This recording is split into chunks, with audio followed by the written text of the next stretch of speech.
اس میں جلنے کا مزہ ہم فوراً اور ابھی چکھتے ہیں۔ اس کے نقصان پر ہمیں پورا یقین ہے۔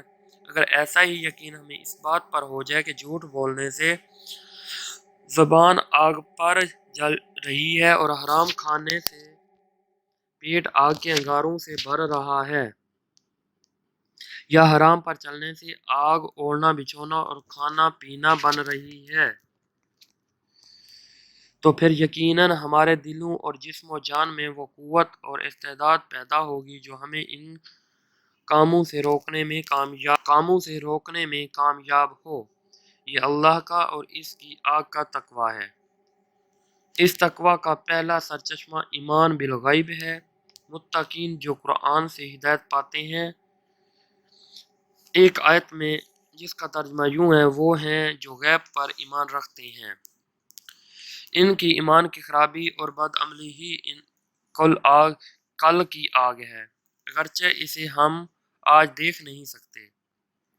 اس بات پر یقین ہی سے تقویٰ پیدا ہوتا ہے، اسی یقین سے وہ قوت پیدا ہوتی ہے جو راہ قرآن پر چلنے کے لیے سب سے بڑھ کر درکار ہے۔ وہ زاد راہ حاصل ہوتا ہے جو سب سے زیادہ ضروری ہے۔ تقویٰ کی یہ حقیقت سامنے رکھ کر غور کیجئے، آپ فوراً یہ سمجھ لیں گے کہ تقویٰ کے لیے سب سے پہلی بات یہ ضروری ہے کہ ہم اقدار اور اخلاق و اعمال میں صحیح اور غلط، حق اور باطل کا ایک مستقل ضابطہ اور معیار تسلیم کریں اور اس کی پابندی کریں۔ جو لوگ کہیں کہ عقائد و اخلاق میں صحیح اور غلطی کا کوئی مستقل وجود اور ضابطہ و معیار نہیں، یہ اضافی چیزیں ہیں جو زمانہ اور حالات کے لحاظ سے بدلتی رہتی ہیں۔ جو کل صحیح تھا آج غلط ہو سکتا ہے، اور جو آج غلط ہے وہ کل صحیح ہو سکتا ہے۔ یا آدمی ایماندار ہو یا بے ایمان، کوئی فرق نہیں پڑتا، ان کے لیے تقویٰ کا سوال ہی پیدا نہیں ہوتا۔ ہم نے اللہ تعالیٰ کو اپنا رب مانا ہے، اس کے معنی ہی یہ ہے کہ حق اور صحیح صرف وہ ہے جو اس کا حکم ہو، جس سے اس کی رضا حاصل ہوتی ہے، جس کا علم اس نے دیا ہو۔ ہر وہ چیز جو اس کو ناراض کرنے والی ہو، جس سے اس کا غضب بھڑکتا ہو، جس سے اس کی نافرمانی ہوتی ہو، وہ غلط اور باطل ہے، وہ ضرر رساں اور نقصان دہ ہے، اس سے بچنا ضروری ہے۔ اللہ تعالیٰ کو رب ماننے کے معنی یہ بھی ہے کہ کچھ حقیقتیں ایسی ہیں جو ہم دیکھ نہیں سکتے، چکھ نہیں سکتے، جو ہمارے حواس کی گرفت سے باہر ہیں، جو جسم و جان سے ماوراء ہیں، جو بھوک پیاس سے بالاتر ہیں، جو خواہشات کی فوری تکمیل سے زیادہ مزیدار اور قیمتی ہیں۔ اس کے معنی یہ بھی ہیں کہ صحیح اور غلط کا علم صرف وہی دے سکتا ہے، اور ان حقیقتوں کا علم بھی صرف اسی سے حاصل ہو سکتا ہے جس کے پاس غیب اور شہادتیں دونوں کا علم ہے، اور جس کی مرضی ہی صحیح اور غلط کی کسوٹی ہے۔ متقی وہ بن سکتے ہیں جو ان غیبی امور پر ایمان لائیں، جو ان باتوں کو مان لیں۔ اس کے لیے ایک ہی راستہ ہے، وہ یہ کہ اپنے تن من میں دن سب کو پورا کا پورا اپنے رب کے حوالہ کر دیں۔ اس کا اٹھنا بیٹھنا، چلنا پھرنا، سوچنا بولنا سب اللہ تعالیٰ کے حکم کے مطابق ہو۔ اس کی بندگی کے لیے وقف ہو جائے جو کچھ اس نے دیا ہے، خواہ مال ہو یا وقت، مادی نعمت ہو یا معنی، اس کی راہ میں لگا دے اور اسی کے لیے خرچ کرے۔ پوری زندگی اسی فکر میں گزارے کہ کل اس سے ملاقات کرنا ہے، اور اس وقت کی کامیابی ہی اصل کامیابی ہے۔ یہی ہے وہ تقویٰ جو اللہ تعالیٰ نے قرآن مجید کے آغاز ہی میں بیان فرما دی ہے۔ غیب پر ایمان، جسم و جان سے بندگی، نماز کی شکل میں اس کا دیا ہوا اسی کی راہ میں خرچ کرنا، حق و باطل کی کسوٹی کے لیے وحی پر ایمان اور آخرت پر یقین۔ جو اللہ کو اپنا رب کہے اور اس کے بعد بھی اپنے جسم و جان کی قوتوں کو، اپنے وقت اور مال کو ان راہوں میں لگائے جو اس کی ناپسند ہے، اور ان چیزوں سے نہ بچے جو اس کے غضب کی آگ بھڑکانے والی ہے، وہ تقویٰ سے محروم ہے۔ تقویٰ صرف ظاہری رسوم کی پابندی کا نام نہیں، یہ اپنے اندر کی قوت اور یقین کا نام ہے۔ اسی لیے نبی کریم صلی اللہ علیہ وآلہ وسلم نے ایک دفعہ اپنے قلب مبارک کی طرف اشارہ کر کے فرمایا تقویٰ تو یہاں ہے۔ تقویٰ اور روزے کا تعلق۔ تقویٰ کے معنی آپ ذہن میں رکھیں تو یہ بات سمجھنا کچھ دشوار نہیں کہ یہ تقویٰ پیدا کرنے کے لیے روزہ، قیام اور تلاوت قرآن سے زیادہ مؤثر کوئی اور نسخہ مشکل ہی سے ہو سکتا تھا، اور اس نسخہ کے استعمال کے لیے رمضان مبارک ہی سب سے زیادہ موزوں مہینہ تھا۔ روزہ اور قیام لیل میں قرآن پاک کی تلاوت اور رمضان کے مہینوں میں جمع کر کے اللہ تعالیٰ نے دراصل اس تقویٰ کے اصول کا راستہ ہمارے لیے کھول دیا ہے۔ ہم روزہ رکھتے ہیں تو صبح سے شام تک اپنے جسم کے جائز مطالبات تک کو، بھوک پیاس جیسے مطالبات تک کو پورا کرنے سے اللہ کی رضا کی خاطر رک جاتے ہیں، اور اس کے اجر و انعام کی خاطر اپنے جائز خواہشات بھی قربان کر دیتے ہیں۔ رات آتی ہے تو کھڑے ہو کر اس کا کلام سنتے ہیں اور مہینہ بھر میں کم سے کم ایک دفعہ پوری کتاب سن لیتے ہیں۔ یہ ہماری بدقسمتی ہے کہ زبان نہ جاننے اور محنت نہ کرنے کی وجہ سے ہمارے پلے کچھ نہیں پڑتا کہ اللہ تعالیٰ نے ہم سے کیا کہا اور ہم نے کیا سنا، لیکن منشاء خداوندی بالکل واضح ہے کہ اس مہینہ میں ہم ایک مرتبہ اس پوری ہدایت سے روشناس ہو جائیں جو اس نے قرآن مجید کی صورت میں ہمیں عطا فرمائی ہے، اور جس پر خود عمل کرنا اور جس کی طرف دوسروں کو بلانا ہمارا اولین فرض ہے۔ تلاوت قرآن سے علم و ایمان کا حصول ہوتا ہے اور روزہ سے قوت عمل کا۔ روزہ میں جب اللہ تعالیٰ کا حکم ہوتا ہے ہم کھاتے ہیں، اور جب اس کا حکم ہوتا ہے ہم رک جاتے ہیں۔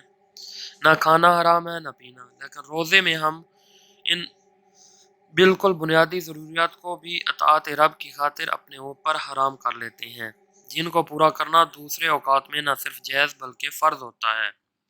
اس طرح ہم یہ قوت پیدا کرتے ہیں کہ ہر اس چیز سے رک جائیں جس سے اللہ تعالیٰ نے روکا ہے، خواہ اس کے لیے ہماری ضرورت اور خواہش کتنی ہی شدید ہو، اور وہ ہمیں کتنی ہی صحیح اور جائز نظر آئے۔ روزہ سے ہمارا یہ یقین بھی راسخ ہوتا ہے کہ جن حقیقتوں کو خبر اللہ تعالیٰ اور اس کے رسول نے دی ہے جو مادی و حسی نہیں ہے، وہ بھوک پیاس اور جنس جیسی مادی حقیقتوں سے کہیں زیادہ بالا بیش بہا اور لذیذ ہیں۔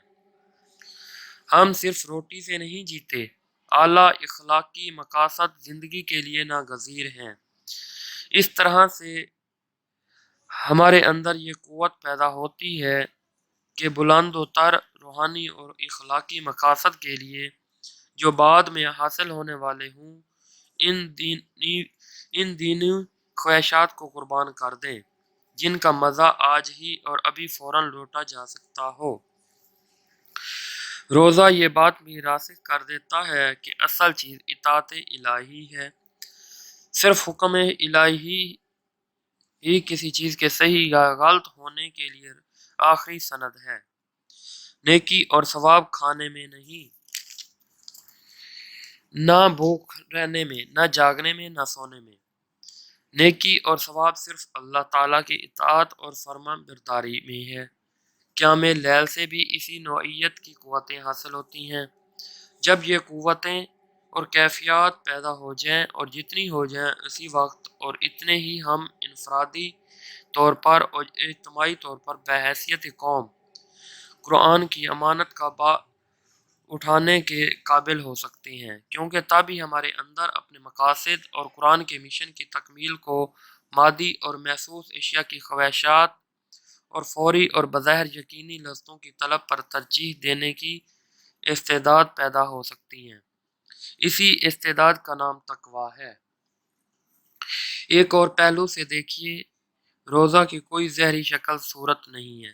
نفس اور پیٹ کی گہرائی میں اٹھنے والی بھوک پیاس اور جنسی خواہش کو کوئی دوسرا دیکھ نہیں سکتا، نہ محسوس کر سکتا ہے، نہ کوئی کسی کے احساس میں شریک ہو سکتا ہے۔ ان خواہشات کو قربان کر دینے کی بھی کوئی ظاہری شکل نہیں، لہٰذا اس ترک خواہشات کو مادی پیمانوں سے نہیں ناپا تولا جا سکتا۔ روزہ تو خالص حضوری رب کے یقین ہی پر قائم ہوتا ہے اور اسی کو راسخ کرتا ہے، اس کی یہی روح ہے۔ اللہ تعالیٰ ہر وقت ساتھ ہے، جہاں بھی ہو وہ موجود ہے۔ دو ہوں تو تیسرا وہ ہے، اور اکیلے ہوں تو دوسرا وہ ہے۔ وہ شہرک سے زیادہ قریب ہے۔ یہ ہے وہ ایمان، ہر وقت اپنے رب کے سامنے ہونے پر ایمان، جو روزے کا اصل ثمر ہے۔ اسی لیے حدیث قدسی میں فرمایا گیا ہے کہ روزہ صرف میرے لیے ہے، صرف میں ہی اس کا بدلہ دے سکتا ہوں۔ بخاری مسلم ابو ہریرہ۔